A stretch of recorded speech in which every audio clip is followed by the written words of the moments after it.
After savoring a piece of braised pork rib, Cindy was about to start on a second one when her mother abruptly took the rib she had picked up and placed it into her nephew's bowl. As Cindy was wondering why, her mother swiftly divided up the whole plate of ribs. Everyone had a piece except for her. Feeling aggrieved and confused, Cindy looked at her mother, silently asking what was going on. Her mother coughed and said, "Meat is so expensive, and the living expenses you contribute can only afford a vegetarian diet every day." Before Cindy could reply, her mother continued, "Don't just eat and run. There are so many chores at home, can't you see them? Don't you want to help out?" Upon hearing this, Cindy promptly lost her appetite and headed for her room. Not one person at the table tried to stop her. She could hear their laughter seeping through the door. They were discussing something interesting. After a while, her nephew came knocking on Cindy's door, saying in his babyish tone, "Auntie, Grandma asked you to wash the dishes and mop the floor. We are going to the park, bye." Cindy didn't answer, and her nephew walked away, sticking his tongue out at her. Soon, she heard the sound of the door closing. She took a deep breath and came out of her room. She had been busy preparing for her exams, so she hadn't done any chores. She thought her mother would understand. The kitchen sink was piled high with dishes and plates. Remembering her mother's words at the dinner table, Cindy quietly put on gloves and started washing. By the time her parents, brother, sister-in-law, and nephew returned from the park, Cindy had finished mopping the floor. She took a shower, too distracted to study for her exams, so she lay in bed, listening to music on her phone. When the chorus came up, she couldn't help but sing along. Her mother came in and urged her to lower the volume, accusing her of howling like a ghost. Cindy didn't make a sound and switched off the music straight away. On Friday evening, some colleagues invited her out for dinner, after which they all went to KTV. When Cindy returned home, it was nearly midnight, and she found that the door had been locked from the inside. She called her mother on her phone, who grumbled about being disturbed from her sleep while unlocking the door, warning Cindy not to come back if she was going to stay out late next time. Cindy wanted to tell her that she hadn't gone out for fun in a long time, that she had been feeling down ever since her divorce and was finally a little happier, that she would try her best not to disturb anyone. But looking at her mother's disgusted face, she didn't say a word. Cindy was actually very tired, but she tossed and turned in bed, unable to fall asleep. It had only been 2 months since she moved back to her parents' house, and her mother was already treating her like this. What hurt even more was the increasingly cold attitudes from her brother, sister-in-law, and even her father. They rarely talked to her, and when they were forced to, they seemed impatient with no warmth in their tones. Even her little nephew didn't respect her. One day when she picked up a banana to eat, the nephew swooped in when she wasn't looking, peeled it open, and ate it in front of her with a triumphant grin. At this point, Cindy didn't know who to blame. Should she blame Dale? When Cindy was dating Dale, nobody at home thought it was a good idea. They said Dale was slippery and jobless, not someone suitable for marriage. But Cindy was determined to marry him, ignoring everyone's advice. She secretly took the family registration and got a marriage certificate with Dale, making a fait accompli. The first few years of marriage were alright. Dale was good to her, his family was easy to get along with, and Cindy thought she was in a happy marriage. After their marriage, Cindy gave birth to a boy who was cherished by the family. She felt more confident than ever. However, Dale began to change. Or perhaps, he had always been like this. He was always coming home late with excuses, not caring for Cindy and their child. Cindy had argued and fought with him, but to no avail. She thought their child was still young and needed a full family. She believed that Dale was just immature, and he might improve in a few years, so she endured. Unexpectedly, Cindy's endurance only encouraged Dale's worsening behavior. He had an affair and developed a gambling addiction. Whenever he lost, he would ask Cindy for money, yelling at her if she refused. Cindy could no longer bear it and proposed a divorce. Dale, though, was unwilling. Ultimately, Cindy gave up her custody rights to their child and paid Dale $100,000 yuan to finally extricate herself from the mire of the marriage. The $100,000 was borrowed, and Cindy had to live frugally in order to repay the debt. That is why she couldn't afford to rent a place and had to move back into her parents' home. During weekdays, Cindy only ate dinner at home. She gave her mother 600 yuan for living expenses every month. She knew it wasn't a lot, but she didn't eat much, so it should suffice. Sometimes, when she saw nice fruits on the street, she would buy some to bring home. Cindy knew that her return to her parents' house after her divorce was a loss of face for her parents, and her brother and sister-in-law found her problematic. The weekends when she occasionally brought her child over were tread lightly times, needing to carefully read their moods. It was her own fault for not listening to them in the first place, insisting on marrying Dale, which led to the complications in her life. Thinking of these, Cindy couldn't help but let out a sigh. Only after a while did she fall into a fitful sleep. At lunch the next day, her sister-in-law suddenly offered to take Cindy shopping. Looking at her smiling face, Cindy felt like the sun was rising from the west. Then she recalled a phrase she read online: "Unwarranted favors are suspicious, if not treachery then thievery." But she quickly thought of another phrase: "Meet force with force and flow with the tide." Cindy made up her mind to accompany her sister-in-law, no matter what her ulterior motive was. After lunch, Cindy washed the dishes and went to the mall with her sister-in-law. Her sister-in-law was indeed shopping, purchasing 2 dresses, a shirt, and a pair of shoes. She persistently encouraged Cindy to buy something, but Cindy declined, explaining that she needed to save money to pay off her debt. Her sister-in-law didn't insist further. When they had done enough shopping, her sister-in-law suggested getting something to drink. Cindy didn't refuse.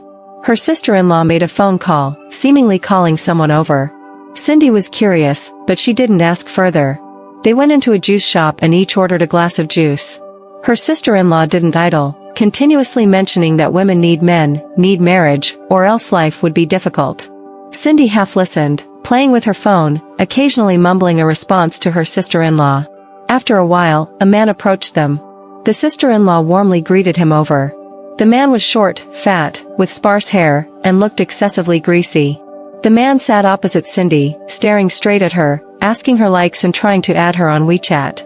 Cindy wasn't stupid, she figured out that this was a blind date her sister-in-law had set up. This was over the line. Shouldn't her sister-in-law have been more upfront about introducing a potential boyfriend?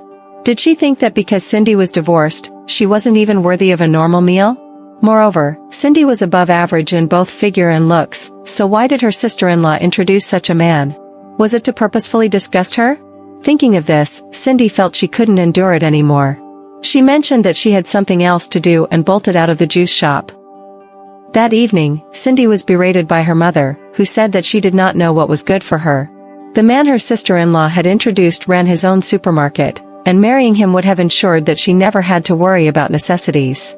Cindy coldly retorted, "Even if I have to stay single for the rest of my life, I will not marry a man like that." "What nonsense are you spewing? Planning on freeload on your parents for life? Aren't you embarrassed?" "Because I certainly am." Her mother's voice immediately elevated, her state bordering on hysterical. "I never said I wasn't planning on marrying, just not him." Dreading the thought of arguing further with her mother, Cindy ended the conversation and retreated into her room. From then on, Cindy's nightmare began with her mother initiating a relentless campaign to have all her aunts introduce her to potential suitors. It was non-negotiable. In those days, Cindy seemed to spend her time either on dates or on her way to dates. The most maddening part of it was that the men introduced to her either were undesirable in appearance, severely lacked in education compared to her, or were divorced with children and exceedingly picky about everything. Cindy declined firmly each time, refusing to maintain any further contact after their meetings. Gradually, her relatives and friends found her too difficult to please, and refrained from setting her up. However, this did not make her life any easier, as her situation at her parents' house grew increasingly awkward, causing her to feel more and more oppressed. Fortunately, not too long after, Cindy passed her professional exams, and managed to switch to a company that provided accommodations and offered her a higher salary. She moved out of her parents' house, giving her a new sense of freedom. She could now bring her child over and spend the weekends with him worry-free. 2 years later, Cindy paid off her debt and started dating a charming guy, Jason. Jason had a stable job in the system, with a moderate amount of authority. His parents owned a business and were quite well off. Jason's wife and child passed away in a car accident during a vacation several years ago. He had been depressed for a very long time and had not attempted to find someone new until he met Cindy. They got along extremely well, felt comfortable around each other, that marriage seemed like the natural next step. Ever since Cindy met Jason, her family's attitude towards her changed. Her mother and sister-in-law would call every now and then, inviting her home for dinner and piling food onto her plate. Her mother never asked Cindy to wash dishes again. After meals, she just sat on the sofa playing with her phone, while her sister-in-law made tea and cut fruits for her. Even her little nephew would voluntarily share his snacks with Cindy. Every time Cindy returned to her parents' house, she would carry large and small packages filled with all kinds of food and necessities. Her mother always went downstairs to meet her. Occasionally, when the neighbors were around, her mother would say, "You bought so much again. You really don't know how to save." Even though it sounded like a complaint, the pride in her voice was impossible to hide. Cindy remained silent, just quietly carrying the bags and following behind.